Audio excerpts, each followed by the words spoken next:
our conversation is going to be focused on a course called Solutions, the Heart of Counseling, and I'm excited to introduce you to our panelists. We're joined today by the trainer of that course, Solutions, the Heart of Counseling, Robin Harwood. And Robin is an elementary counselor at the American Community School in Amman, Jordan. We're also lucky to be joined by another one of our CTC trainers today, Sean McElroy. Sean has probably written and or taught most of the courses that have been offered through the CTC. And Sean is currently the high school counselor at the International School of Kuala Lumpur. We are also joined by two former participants of our Solutions course, Andrea Russell, who is a guidance counselor in the elementary school at Hillel Academy in Jamaica, and Jeff Underhill, who is a primary counselor at Mahindra International School in Pune, India. Our panel is going to be discussing questions that were originally generated by people who were registered to take the course with us this summer, but we also want to hear your questions as well. So as you're listening to the panel discussion, I would encourage you to send us questions using the Q&A feature, which is located at the bottom of your screen if you're with us on Zoom. And if for some reason we don't get a chance to address each of the questions that you send in to us, we are saving a transcript of those questions so we can get an answer to you offline. I also wanted to encourage everyone to use the chat feature. So we've opened up the chat, and as we're having our panel discussion, if you hear a conversation going on and you've had a similar experience and you want to share some strategies or resources that have been helpful to you in your practice, please share them out in the chat so other people can benefit from your experiences. And by the end of this session, we'll just have a whole set of resources that people can use. So we're going to begin our panel discussion.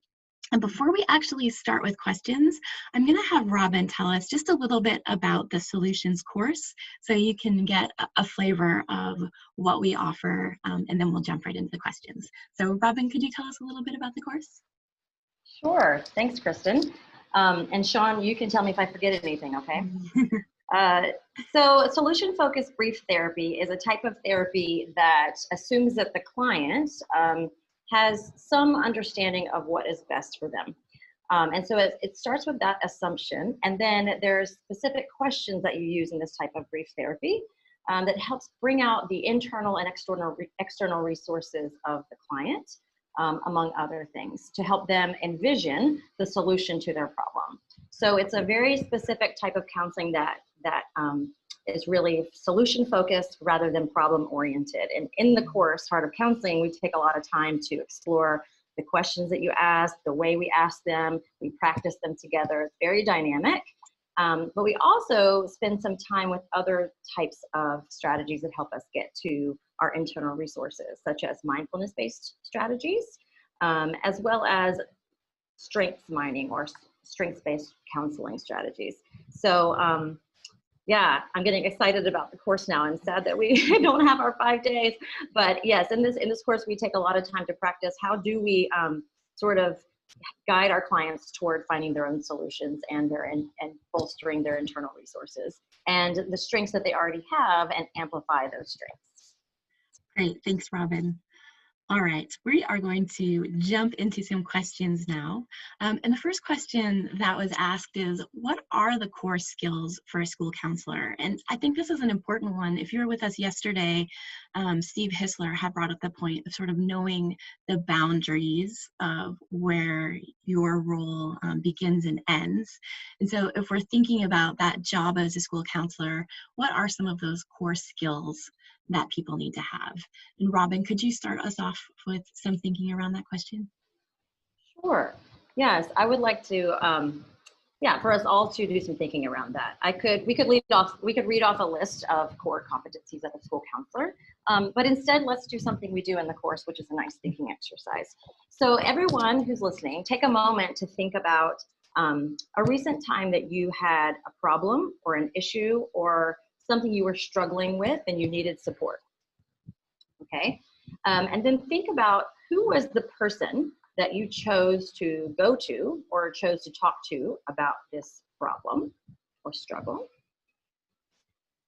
And once you have that person in mind, then take a moment to think about what are the characteristics of that person that led you to go to them for help. So we're not going to be sharing the person that you went to, but when you have some of those characteristics in mind that describe that person, if you would like to just write that in the chat box, a word or a phrase, let's just try that. We'll take a few moments to think.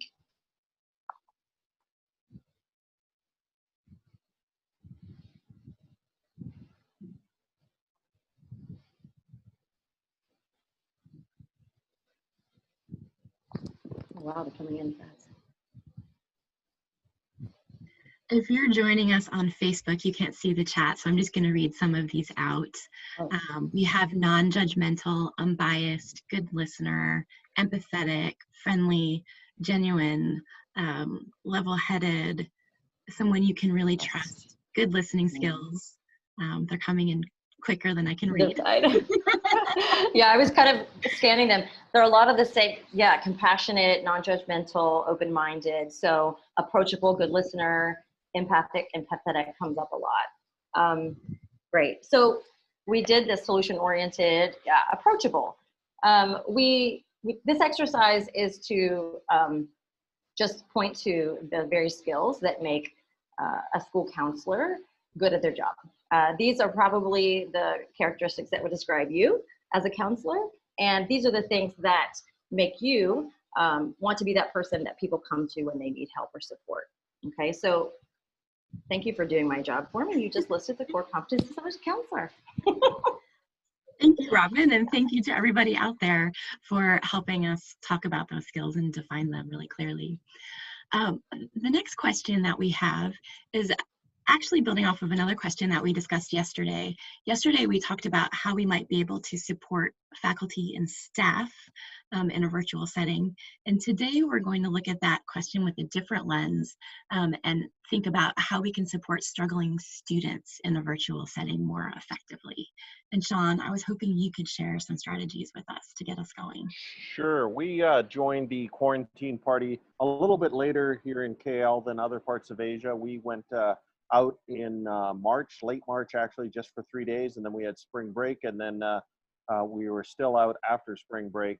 But we had heard from friends in China and in Hong Kong, you know, frankly, some horror stories around kids not showing up to class and falling through the cracks. How do we, you know, firstly support those kids? How do we even know who they are? What about the kids who show up? We discovered one young man had beat Zoom. He had a screenshot that he put up as his picture, so it looked like he was super attentive all class. It was brilliant until the teacher called on him and his face didn't move at all.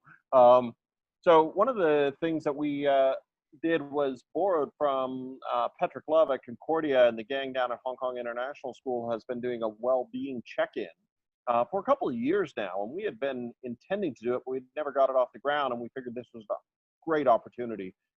So right at the start of spring break, we sent out a Wellbeing Check In, and we actually asked a very simple question: do you want to talk to your counselor? Now, this was after we had already said to all our students and families, you can reach us, and here's how you book an appointment. We're available from 8 till 3, you know, yada, yada, yada. And we had 57 people say they wanted to talk to us. In addition, we had a series of questions that help us identify kids that weren't necessarily going to self-refer. So we asked them about stress and how many different items they were encountering that were stress: 1, 2, 3, 4, 5 or more. And with the 5 or more, we pulled those aside and targeted them. We started asking them to rate their happiness on a scale of 1 to 10. And any kids who were in that very languishing area of 1, 2, or 3, they became on our radar. So we had a system of metrics that we could quickly refer to, in addition to the kids who were self-identifying, in addition to the teachers had identified. You know, we were pretty fortunate setup in the sense that most of our students and families stayed here in KL. Most of them had very good connectivity.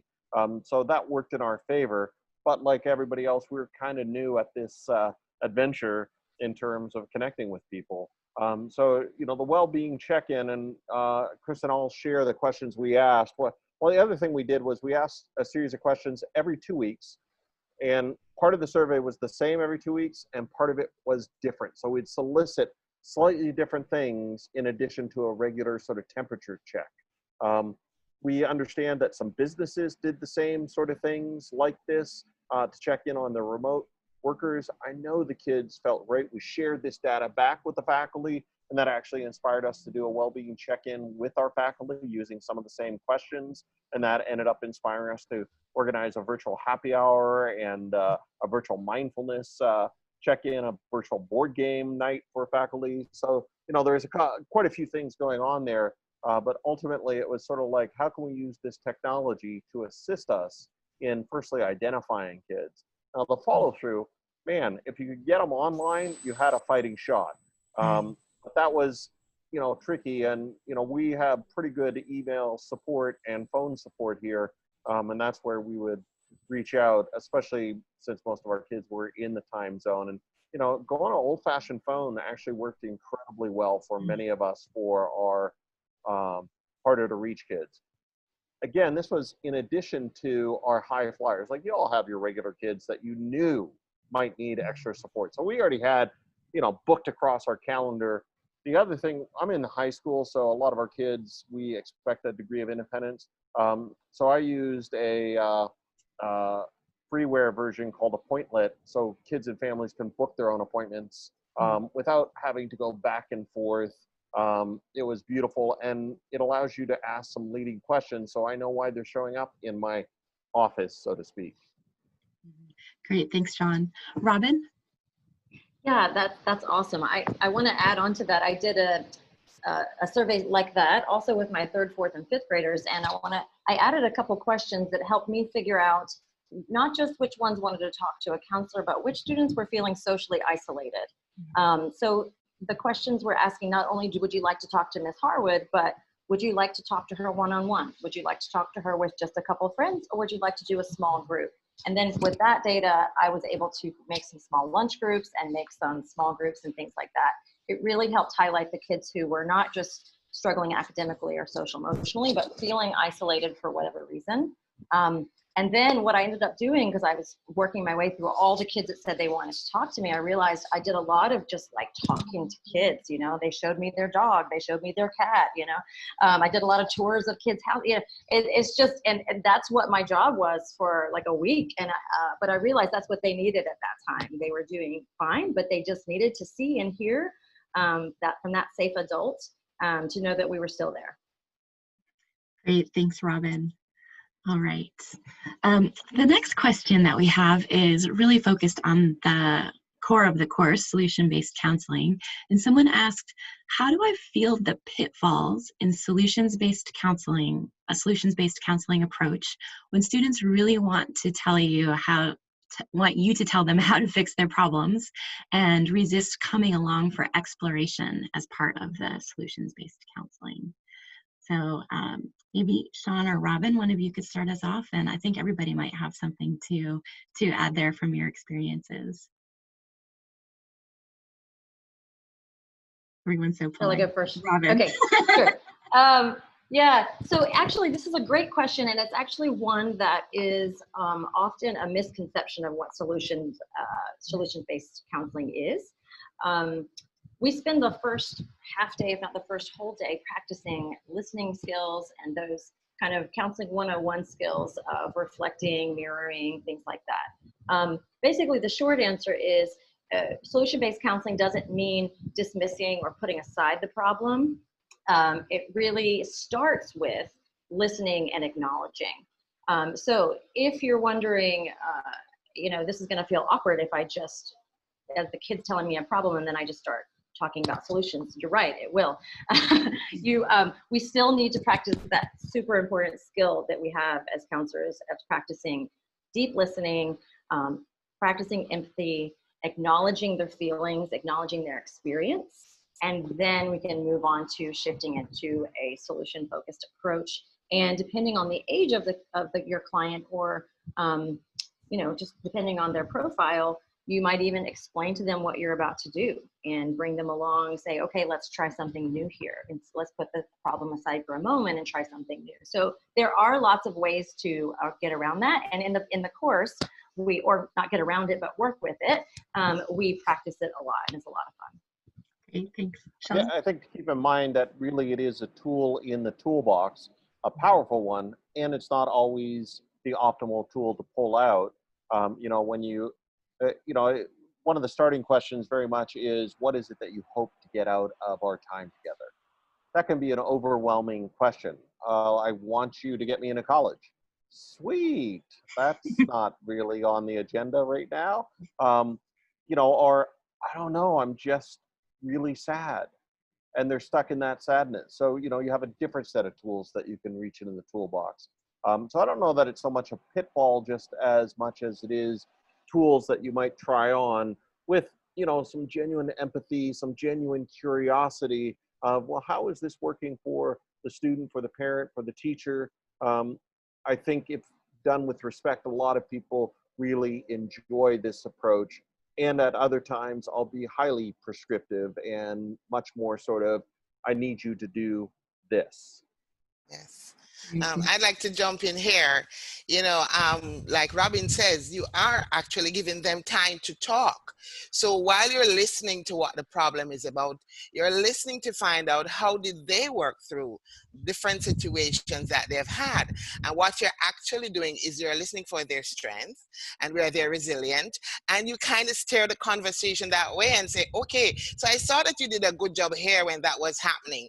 And you highlight the strengths. And then you gear the conversation more to what it is they're good at and what did they do to solve the problem. And then we start streamlining our conversation to using those strengths to solve the problem. So it's good while you listen, you're listening for where they're strong, where they were resilient, who helped, and then you start moving towards using that information to solve the problem. So we get them there. Great. Jeff? Course, there's some great tools that Robin presents to kind of pivot around that pitfall. So I'm just echoing what everyone is saying here.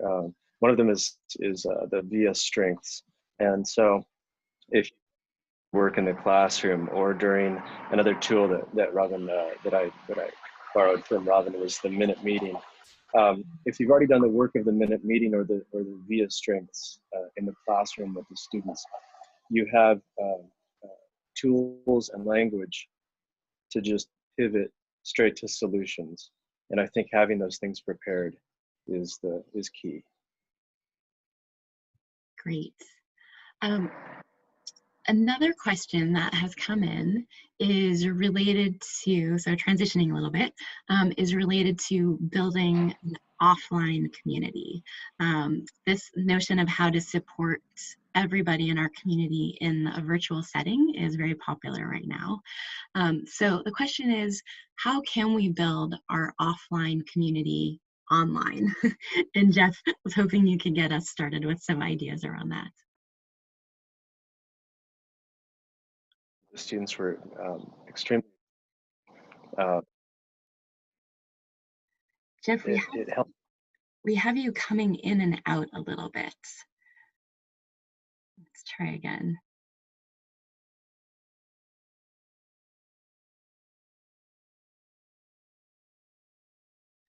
No, we're not hearing you. Let's see, maybe someone else could start us off and then we could go back to Jeff and see if we can get the sound worked out. So I'll say the question again. How can we build our offline community online? Sean? So a couple of things that we did. We experimented between Google Classrooms and Zoom from the earliest days, and honestly, Zoom won out because of some of the features. One of the key ones really was the breakout rooms that allowed us to break down things smaller. Secondly, we made a very deliberate choice, academically speaking, in that formal classes were only held in the morning. The afternoon was independent work and office hours, i.e. the teachers were available, the kids had tasks to do, but they didn't report somewhere. we continued with our advisory every week. So just like when we were on campus, we had our little advisory group, 10 students, 1 adult, doing our weekly check-in. So those were the formal constructs. But then what we started seeing was some very interesting things from the students themselves organically growing up. And that was really quite exciting. And these weren't necessarily even the student council types, you know, bringing forth the ideas. Like one young lady got a couple friends together and approached school about sending a positive message every day. And that became our morning greeting, was just, here's some little tidbits and a positivity. You know, and they were just really inspired to carry that on. And they're planning on launching that even a little larger in the summer. Some older kids started also offering instruction via Zoom for younger kids, like how to juggle or, you know, baking or whatever. And these all became sort of extracurricular activities, again, driven totally by the kids who were like, I feel bad for those little guys who are locked up at home. And so we saw different groups emerging. One of the teachers, extraordinary teacher, but she was also an incredible fitness buff. So every day after school, she offered a Zoom high impact fitness studio. I didn't turn on the camera because I was scared to embarrass myself, but. Thanks, Sean. Robin? Yeah, that's awesome. You know, Sean, that makes me think of, we also, I'm on Jordan. We went online a bit later than a lot of international schools. So we went in mid-March to end March. And it occurred to me around April, like that people were talking about, we're missing, kids and adults are missing that human interaction. And I realized it's not just the human interaction that we were missing, it was also that sense of shared purpose. When we walk into our school building, we see people, we pass it, and without saying a word, we all have this sense of that we're working together for a common purpose, which is the kids, right? And we were missing that. And so then that sort of helped me frame how I could try to help my teachers and my students, which was just looking for like the things that Sean was explaining. Common interest.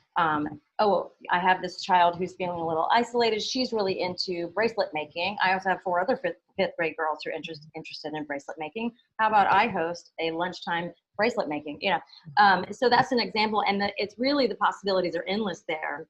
But when we are physically isolated, I think finding those and helping construct those shared interest and shared purpose moments are really important. Thanks, Robin. Jeff, let's see if we can hear you again. Let's see, you're muted. Okay, how's that? Yes. Okay. Sorry, Kristen, repeat the question for me. The question was, how can we build our offline community online? Oh, yeah. Okay. One great thing that we did was we used Flipgrid. And I think more and more of us are discovering Flipgrid. And we set up a system of celebrating birthdays. So I was, you know, I got this the inspiration for this from the Truman Group. And a few months ago, there was a webinar from the Truman Group, and they talked about video over audio and audio over text. So just thinking about, you know, how do we connect people online? Well, especially young learners, video and audio is the way to go. And they need to see people. And so we created just a system of scheduled celebrations of birthdays where on Flipgrid it can open up. And if you schedule on like Google Classroom or whatever your CMS is, LMS, you can schedule the push out to classrooms of a post that just invites kids to come and leave a video, very brief video, saying happy birthday. And what you end up with across a school is just a string of mini videos that actually leverages the online environment, because whereas offline, when you celebrate a birthday in a classroom, it's just those 20 to 30 kids. Online, you get to celebrate with, you know, 50, 100, 150 kids. It was wonderful. Great. Thanks for sharing that, Yes, Jeff. Andrea? for us, I mean, we have done some amazing things. We have, as the school leadership and teachers, gone into other teachers' classroom. I mean, for our reading week, our librarian had us coming in to read with our students who would normally see us, you know. They had costume days. We'd go in and have them share their costume. They would have classes under the umbrella and have visitors come in. We have had teachers in the past who are no longer there, zoomed in to share with them, to interact, or physical education teacher had something going out to staff every week. Let's get moving, let's get going. I would just share motivational words and encourage others to send it in, and people just respond positively to it. And we found that we were linking together more often. Or teachers in smaller groups, they would get together when they're having their meetings. So we wouldn't always have whole school staff meetings, but smaller groups, they could get together and just share what's happening in their lives. And we made sure those times were available, and just move across the platforms, you know, go into the Zoom rooms and just enjoyed each other's spaces. And the children really enjoyed and appreciated it, and the same the staff. Thanks for sharing. I think while nothing replaces in person, the creativity and innovation that people have come up with to really be able to foster and cultivate these connections is amazing. We have time, there's really time for one more question, and somebody had asked Jeff if you might be able to talk a little bit more about the 1 minute meeting. You sparked some interest and curiosity, so maybe if you could share with us a little bit about that, and then we'll transition into our resource share. I'm hoping my audio is working. Okay. So yeah, the 1 minute meeting, you know, this of course is not my idea. I can't take credit for this idea, but it worked wonders. So the way I did it, I work with primary kids and all the way down to pre-K. So I really checked in for 1 minute at the start of the year, or when a student was new, with students for just 1 or 2 minutes. And I just created a simple form. You can use Google Forms or any type of forms, and asked a number of questions using the Likert scale. And there's great little printouts you can make just with thumbs up, thumbs down kind of Likert scale. That's very quick, where kids can hold it and interact with it and just kind of point to their answer, and asking questions such as how's your school year going so far, and just checking in for a minute. And you if you ask the right questions, you get some telling answers, and across a whole school you can see trends, and that it just becomes a tool for responding. So Great, thanks for sharing a little bit more. Makes sense, yeah. Yeah, thanks, Jeff. Sean? They also asked about the VIA character strengths. VIA is an assessment that is freely available to anyone anywhere around the world in 40 different languages. It's been taken by millions of adults and teenagers and children. We'll post the link up. What it does is you take the survey. It will take you roughly 15 minutes, and it will give you in rank order your 24 character strengths. So the ones that you use most, your mid-level strengths, and your, shall we call them, developing strengths. And the focus of the strength-based theory really is about capitalizing on your signature strengths, those go-to strengths at the top. So we'll post a couple of links about that.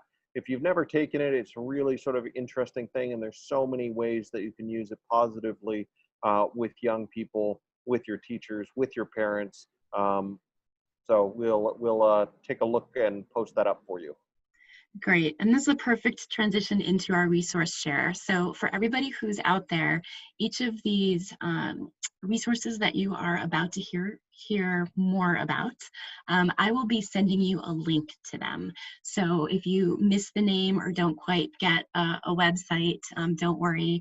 We'll be sending an email with all of the resources. And if you're joining us on Facebook Live, we will also be posting a link to the resources there.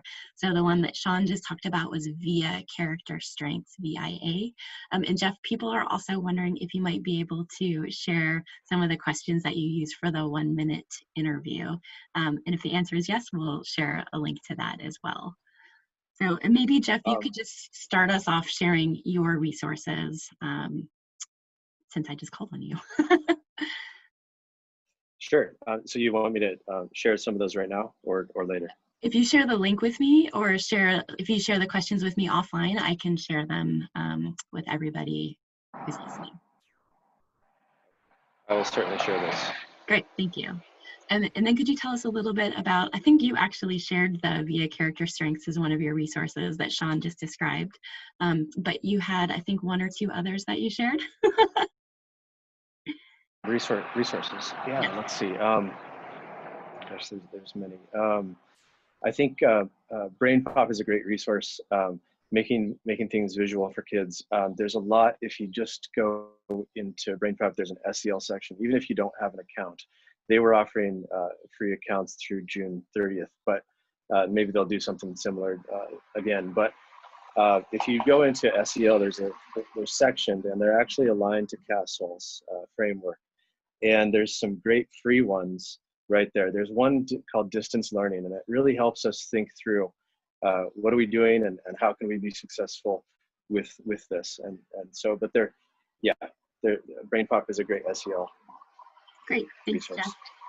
Jeff. Robin, can I call on you next to tell us a little bit about the resources you wanted to share? Sure. I shared, or Kristen's going to share on my behalf, a resource called the Self-Helper that I learned about from Sean. And it's actually has been expanded upon, Sean. I don't know if you know this, but it's like, it's really awesome. But basically what it is the link that Kristen shares, you'll go to it and it'll ask you, and I'll encourage everyone who's listening to go to it and give it a try. I just did it again this morning for about the 20th time, and it's always beneficial, and it's a rich experience. It takes you through the solution-focused line of questioning. And so it helps you, if you're curious about what solution-focused questioning or solution-focused counseling is, it'll take you through the experience of being the client and going through choosing an issue or a problem that you want to work on and exploring it through the solution-focused questions. So like I said, it's a really simple, easy tool. If you try it, it's 18 questions, and then you'll be able to recommend it to others, or even use it with your students, or use it as a tool for you to help get more familiar with the solution-focused method. Was there another one? Did you want to share, or just one? Should I just talk about that one? You can talk about another one. Okay, I couldn't decide. So I sent, there's a great solution-focused counselor named Jackie von Zefferberg, and she's out of South Africa. And that she has some great YouTube videos, and the Solution-Focused Institute of South Africa, I think is what channel it's on. But basically, she describes the solution-focused interview process as being 4 rooms. And we have, in the past couple summers, used this as a framework for the way we practice the questioning and the format of the solution-focused interview. And so what I've done is created a little 2-page document, or maybe it's 2-page front and back, so a 4-page document that takes you through the 4 rooms of a solution-focused interview. And so each heading is what's in that room and what questions you would be asking. It's not a checklist that you ask each question in order. It's a way of sort of knowing where you are in an interview. So I shared that with you just because if you're curious about what is a solution-focused interview and what's it all about, that'll give you a little taste of what it is. If you have already had some training or some practice in it and you just want a little bit of a refresher, this is a good thing for you to sort of have at your fingertips as well. Great, thanks, Robin. Andrea, could you tell us a little bit about the resources you selected to share? Okay, I chose the Solution Focused Practice Toolkit for working with children and young people. It's just wonderful. Robin just spoke about those 4 rooms. When you use the toolkit, it actually take you through the steps of how to practice, and then it provides you with activities to help your students to come up with the solutions. So let's say we're talking about, we're doing the problem-free talk. There are activities there that you can use, tools you can use to help your students to just talk through what is happening and to deal with that. Best hopes, there are activities there. What do they expect in the future, preferred future. Then when we're doing scaling, there are activities there that will help you. It's geared towards different age group, what is appropriate for the different age group. And then there are times, you know, when you'll say, what do you hope for? And the kids say, oh, I don't know, I can't think. We give a game and we use that game, and before long it inspires ideas, you know, and it helps. When we're talking about what are your strengths, I don't know, I'm not good at anything. We start playing a game, and before long they can identify those strengths. So what I like to do is when we work together, I'd have them in hard copy available, various activities ready for each stage. And then as I do my questioning, I knew which one would be more applicable. Now we're online, we can do it soft copy, you know, while we go through it. And it really helps you to better understand the process as well. What I like about it, it gives you this toolkit. It gives you some background to each stage. You can read about it. There are some case studies you can use. But like I say, I enjoy the activities, the resources which are there that you can use with your students. It gives them such hope, especially when we're talking about their strengths, when they can identify those strengths they have, you know, just through a game.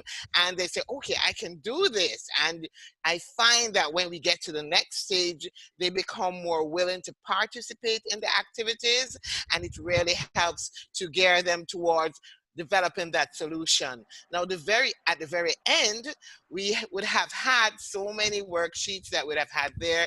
We can actually develop a scrapbook or a poster, you know, and they have something to look back at, to share. I also have something that I can make reference to, what went well this time and what didn't go so well, and we can tweak the documents. It is really helpful. I'm going to encourage everybody to have a look, spend some time, read through it, works well, you know. And I also like the 101 solution focused questions, which just help to guide you through all the steps, how to ask the questions, what you could ask to help those students come to the solution, because we're just there to support them. And it's wonderful to see how they come to the solutions with their supporting team. And it's really quick. There's some that I will have to continue to work with next year, but it really gives hope to our students to know that yes, something can be done, and they're the ones working towards a solution. So go have a look at the toolkit. It's great. Andrea, you've gotten everybody excited about that recommendation. So just as a reminder to everyone out there, once this session ends, I will be sending you a link with all of these resources, and we will be posting them on Facebook as well. So don't worry, you will be able to get the names and links and access to all of these resources. And Sean, did your resources get taken, or do you still have some other resources that you wanted to share? I got two quick ones. Everybody's always looking for a good psychologist or counselor to refer kids and families out to. You know, I feel pretty blessed here in KL because we have several good ones, but sometimes they're fully booked, and their expertise isn't always in the area needed.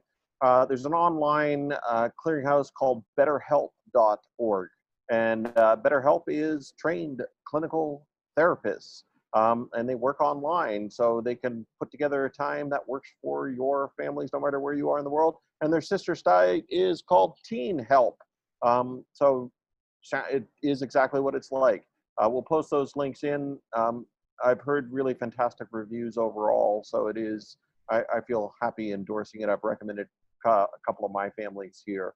The other resource, Jeff had mentioned social emotional learning. Harvard put out a really interesting website called Explore SEL, and if you're individual bubblegum like me, it is the most fantastic site to play around because you can look at different frameworks and see how they fall in, the different sort of social emotional learning packages, and how the domains and skills kind of play around. Honestly, it deserves to be looked at more so than me talking about it. But please go have some fun. We're going to be redesigning our SEL all next year, and this has been a fun tool for us to kind of dive into. Fantastic. Thanks, Sean. We just have a couple of minutes left, so we want to close with a tradition that we have here at the Counselors Training Center.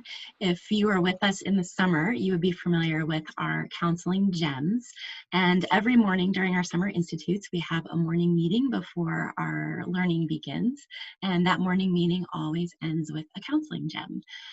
Typically, our counseling gems are given by participants in the course, but since we couldn't be together this summer, we have asked our trainers to provide gems for us, and today Robin will be providing us with our counseling gem. Hey, thanks, Kristen. I'm a little sad that I don't get to wear the sparkly necklace while I'm giving it, but that's okay. We're flexible, right? Okay, so my gem for you is titled Prepare, Prepare, Prepare, and Improvise. When I was in college, I took a lot of theater classes, and I had a wonderful theater teacher, and that was his mantra to us always: prepare, prepare, prepare, and improvise. And basically what he was saying was, when you're preparing for your role, you're preparing to go on stage or for action, you want to prepare as much as possible. Do your research, steal ideas from other people, practice, practice, practice, and then when you get on stage or you start to act, let all of that go and just be present and be in the moment. And that's been coming back to my mind as we're getting prepared to go back to school. I feel like counselors right now are poised to be extremely helpful we're going back to school in a high stress environment. Teachers are stressed with the unknown, with the new. Administrators are stressed with the unknown and the wondering. Parents are stressed. And so I feel like counselors can really counteract that and help mitigate that, but only by prioritizing our own personal self-care and also prioritizing being responsive to our school community. So what I mean by that is, if you have a choice between doing one more webinar about what school's going to be like when you go back in August, or taking some time to take care of yourself and hone your listening skills, I would say do the latter. You're here because you want to know more about how to be a good counselor, and that's great. And I'm the same way. I think we've all got webinars coming out of our ears and articles and resources, and these are great. And we want these. We want these in our toolkit. But when we walk back into our schools or go back online with our students and our teachers, really what will serve our communities best is to practice what counselors do best. Empathic listening. Listen, listen, listen, observe, and then respond. And so that's my gem for you. If you just have that in your mind as you're going back into your job, be confident that you have the tools that you need to be a great counselor for your school community. And really the most important thing you can do is to show up for them and be present and really listen and respond to what they need, rather than using information you gathered from somewhere else and trying to apply it to your school community. Be specific about what your school community needs, and you'll be great. Thank you so much, Robin. Very well said. And thanks to everyone for joining us today. We hope that you have some new inspiration, some new resources, and that will help you to show up for your community. I also wanted to just say a huge thank you to our panelists who joined us today. You each have such a unique perspective and really so much passion for supporting the work that needs to be done in our schools. It's been a real honor to be able to have you share your experiences with us. So go forth and learn, and we hope that you can join us again tomorrow for our conversation on mental health and well-being. Bye, everyone. Bye. Thanks, everyone.